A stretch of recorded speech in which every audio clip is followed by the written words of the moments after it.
Hello, guys. Welcome back to Talking with Her Mouthful. My name is Paige. I am your host, but you probably already knew that. We're back in the studio. I'm so excited. I cannot wait to start seeing you guys every day and talking with you again and exposing all the corruption that we all know is going on. So we're here today with just another little example of what I mean by that. I'm going to start out by saying that this specific episode is about this lady right here. If you guys don't know who she is, this is Lori Atchley. She is the Sumner County Administrator of Elections. She's held this position since 2011. And the reason why that's important is because back a few months ago, Millersville had some different type of election dates and different things that were going on. And some of those dates were extended, which I thought was kind of odd. There was really no explanation as to why they were being extended specifically for Millersville. But after looking into it, I figured out why. I also figured out who, and it's Lori. Lori would be the person that's kind of over all elections, makes all those decisions. So she was the one that ultimately decided to extend those dates on those certain things. Why? Still don't know. But she's the person that did it. So after I started looking into her, I realized that Miss Lori is just another person that's getting away with essentially whatever she wants without any repercussions. And let me explain. So back in 2023, after a man who was renting a home from her reported that she stole a utility trailer belonging to him, Lori was charged with theft under $1,000. Initially, she told police that the trailer was hers, but they soon found that to not be true. Hendersonville police located a trailer at her home that matched the trailer's description, and when questioned about it, she says that it's hers and she was just letting the tenant borrow it.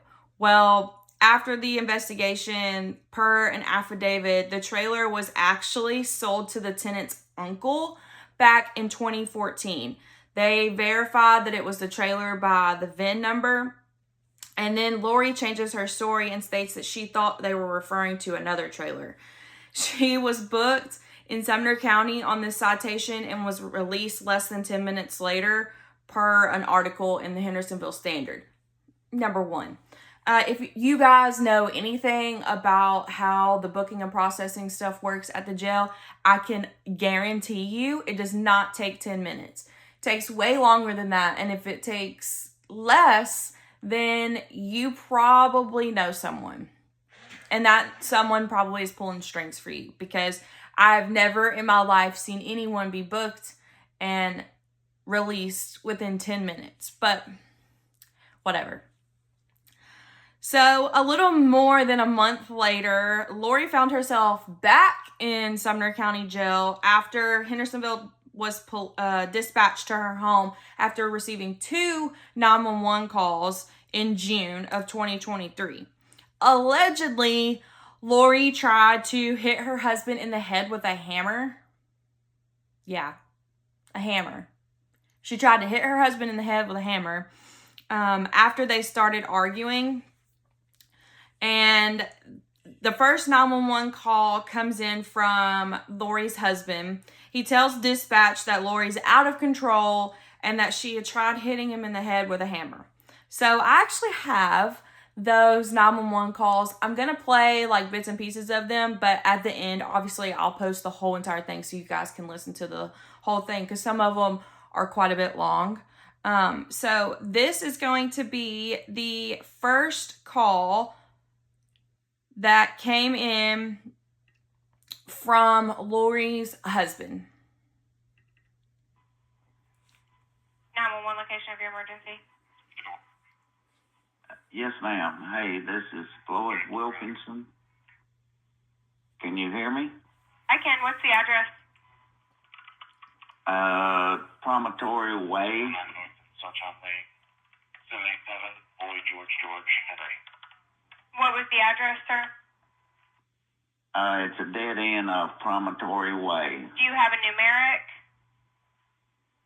I don't know. I can't see through the number, so You it's don't so know. hard to find. Is this your address? Yes, ma'am. I'm gonna skip ahead a little bit, and I want you guys to listen to what he says. I'm gonna skip into it about 4 minutes. So let's listen. This is still the same call from Lori's husband. Oh, just kidding.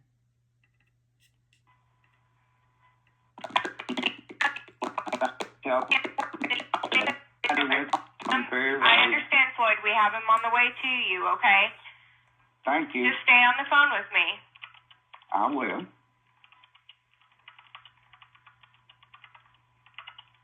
Has anybody been drinking tonight? Not me. Has she been drinking She tonight? probably. I can't swear to that, so I would say so. You got a bad attitude. I'm talking about mean stuff. Okay, where is she at in the home right now? And she's in the house. Where is she in the home? Well, as far as I came out here, I don't know exactly. Or somewhere where you got one bedroom, a big great room, and right here. You don't know where she is in the home? Oh, she's there. It ain't no trouble to find. Have you guys had issues like this before? No. What started this tonight? No, she did. I don't know what hurt. I'm still walking around out here. She's in there. She's cussed me and called me every kind of name in the damn book. So Okay. just send me a police officer, please. Sir, they've been on the way, okay? I'm just going to need you to stay on the phone with me just in case, all right? Thank you. You're welcome. Do you know what her date of birth is? So pretty much he calls in and says, they have been, I guess, having a little scuffle.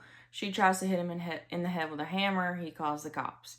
So Hendersonville gets dispatched out there. They go out there. I guess, I'm assuming they kind of diffuse the situation, and then they leave. Well, shortly after they left, another 911 call comes in to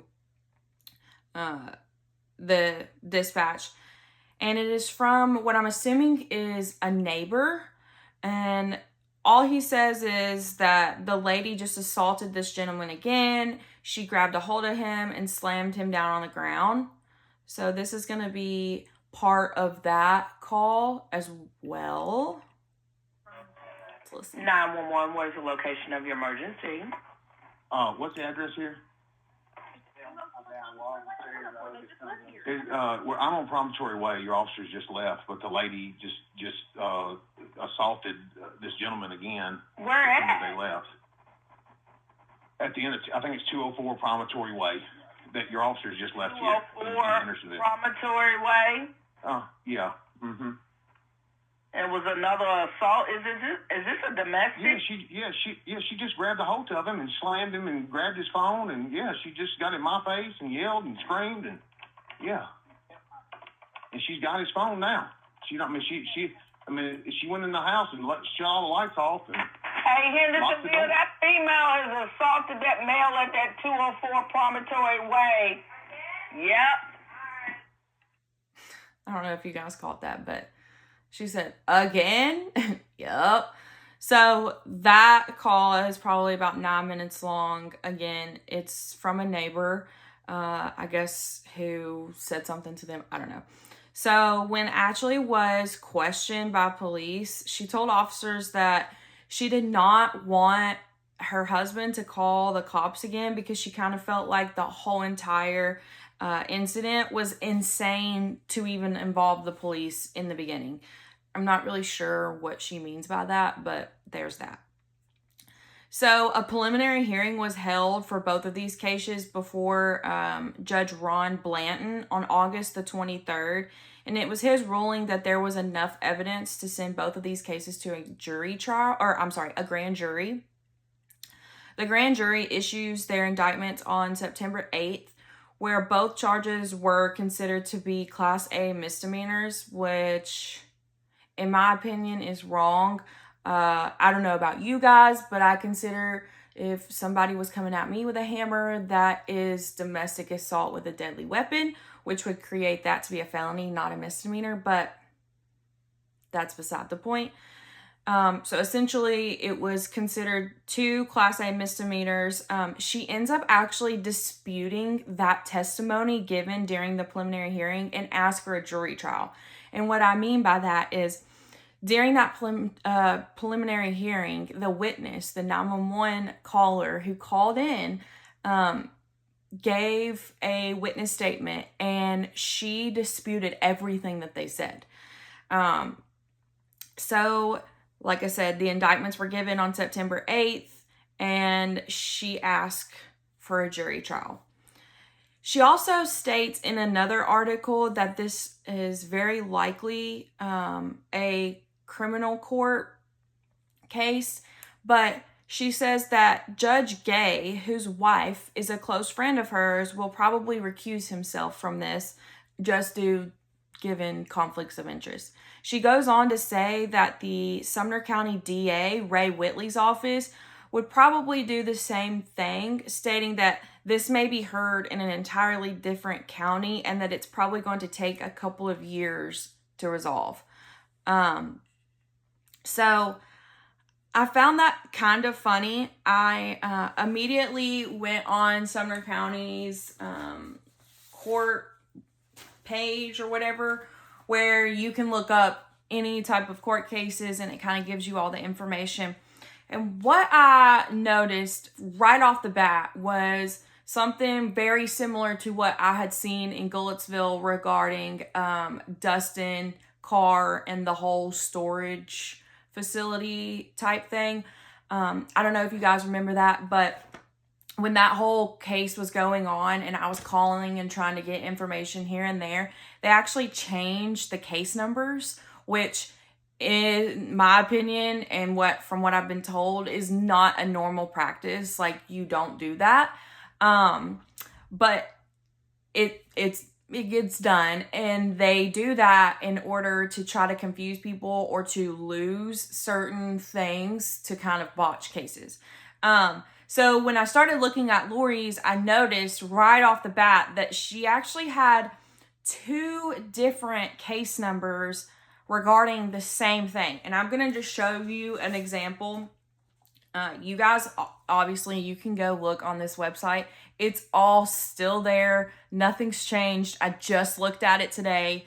But if you'll see right there, it has her name and it has the dates, the judges, all types of things. But if you look right here, this is the case number. So it's CR 560. And you can see that down here with that case number, she's being charged with domestic assault with that same case number on that June date. And then this is also some other different things with that case number as well. You guys can look at it. But then, literally right underneath it, the same thing is there. Her name, her charges, some of the things aren't completely filled out, but you'll notice that they have a different number right here. So the last 4 of these is 6115. Same dates, same charges, same everything. It's just a different case number. And that's confusing and should not happen. These are literally the exact same charges from the same date. It's not 2 different incidences, so there should not be 2 different case numbers. That being said, I called down to Sumner County months ago and asked, about this. I was looking into it, and online. There's a bunch of, weird stuff, and nothing really explains what's going on with the case. So when I called, I said all this, and they advised me that this was actually being sent over to Metro. I'm not exactly sure why. They never really told me why. The only thing that I could assume was just based off of what she had said in some previous interviews about all of this. She's obviously very well known in Sumner County. She's the administrator of elections. So she works very closely with a lot of these judges and DAs and stuff like that. So I just assumed that they were probably moving it to Davidson County just so none of Sumner County was, biased against her. But they never officially said that. They just said, hey, call Davidson County. So when I called Davidson County, I got this lady on the phone. I explained the situation. She looks it up, and she pretty much tells me that they don't have anything in the system, but that doesn't mean that it's not being transferred. Sometimes it takes a little bit. Once it's transferred, then they'll process it, and then it'll go into their system. But it could take a little bit of time. This happened in 2023, so I don't know how much of a little bit of time you guys would think, but I would feel like this should have already been dealt with, but that's just me. So I left it alone for a few months and, just tried to see what was going to happen, gave the court a little bit of time to, kind of catch up on things or whatever, and started looking back into it again. So when I called Sumner County the first time, I was told I had the wrong number and I needed criminal. After I gave them the case number, they transferred me. Transfer number 1. They answered, and I was told that this was the wrong number again, and this was not a court office. Therefore, she couldn't tell me anything, and then transferred me again.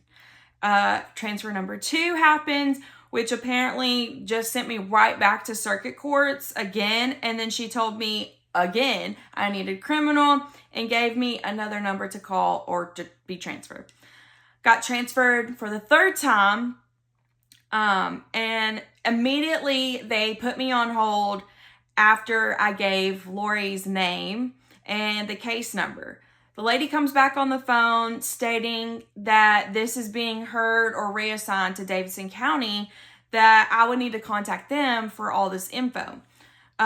She also states that she doesn't know why. She just inputs information into the computer. So I have these calls.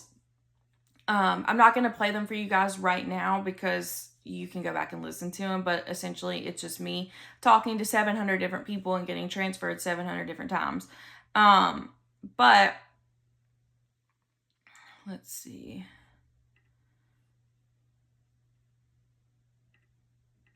So I'll post all those at the end. I call Metro, and this is where it kind of got a little interesting because this time when I got someone on the phone, she, I guess, was really good at her job because we sat on the phone for like 18 minutes or something crazy. So I called. She states that she can't find anything in their system with the name Lori Ashley. She tries looking up the case number, her birthday, her name, just her first name, just her last name, different spellings of her names, anything and everything that we could think of, and nothing. Metro, Davidson County had absolutely nothing in their system. I even read the 2 different case numbers that I had, and she was like, yeah, those aren't case numbers that we have. She was confused on why they would tell me that it was being transferred. Like I said, the first time I called a couple months ago, Metro told me that they were just waiting on it, and for me to call back at a later date. She states that they don't really request files from any other county. They're just kind of sent them and then they process them. And she didn't even see really the need for it to be transferred to Metro after I explained to her that all of this happened in Sumner County. She asked me where she resides at, which to my knowledge, she resides also in Sumner County. So she recommended me to contact the clerk who was assigned to the judge presiding over this case. So I call Sumner County back, and I get the same girl who told me it was needing to be transferred to Metro. She immediately puts me back on hold again and gets back on the phone and asks, "Are you the one who called about Lori?" I said yes, and explained that Metro had no idea what I was talking about or why it would even be transferred. She states that she has an order in the system for the transfer. It might not explain the reason why, but there is an order that shows that it's being transferred. And she says that it states that it moved from one judge to another, from Judge Gay to Judge Babb. That being said, I had her email me that specific order that she was referring to. Again, she states that this order shows that it's being transferred from Judge Gay to Judge Babb, which Judge Gay is in Sumner County and Judge Babb is in Metro. So when I opened my email and got this order, I was extremely confused because this order is Judge Thompson from Sumner County recusing himself of this case. And I'll show you this.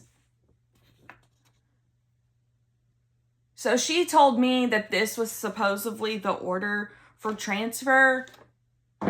This is not an order for transfer. First off, Judge Thompson's name is not on any of this stuff. So why he would just automatically just go ahead and recuse himself, I don't know. But again, this is not showing that it's being transferred from Sumner County to Metro. So here's my theory. I think that they're trying to cover it up for her. I think that she is trying to get away with something that she should not be getting away with. And people have asked me, like, why cover for her? And at first, I was asking the same question, like, why are we covering for this crazy lady who apparently has some issues and whatever else? But it became very apparent very quick. She is the Sumner County Administrator of Elections. Therefore, if they want to control anything, that is the way that they're going to do it. They're going to control their elections so they can have them kind of pan out the way that they want them to, and she's the girl to do it. So, that being said, it's still sitting in Sumner County's website. There's been absolutely no update to this whatsoever. They have had a few hearings on this, and some of them say, like, that the judge went from Judge Gay to a special judge, which I'm assuming would have been Metro. I don't know. Some of these say case to be determined. Some of these say bonded over to a grand jury. Some of them say continuance granted. So what's going on with this whole debacle? I have no idea. It's literally just sitting there. Nobody from Sumner County will tell me anything, and Metro has no fucking clue what I'm talking about. So let me know what you guys think, because I call bullshit that this is shady AF, and they're clearly trying to just sweep this one under the rug like they do everything else. But I'm sorry you don't get it past me, and I know that you guys are probably going to think the same thing after you watch this, because it's so obvious what they're doing. It's kind of sickening to think that this could be going on right in front of us, and we realize it, and we see it, and we recognize it, but there's literally nothing we can do. Nothing we can do. Like I said, I'll post all of the calls and all of these documents as well after this video goes up. But let me know what you guys think. I'm still going to be watching this, calling every so often, trying to get updates and just see what they say. Obviously, you guys know I record everything, so I'll bring you all of that. But yeah, just another prime example of corruption that's running rampant within our city and county governments. So again, let me know what you guys think about this. Should she pay for what she's done? Should she have been charged with domestic assault with a deadly weapon instead of just domestic assault? Just let me know what you guys think, and have a good day. Bye.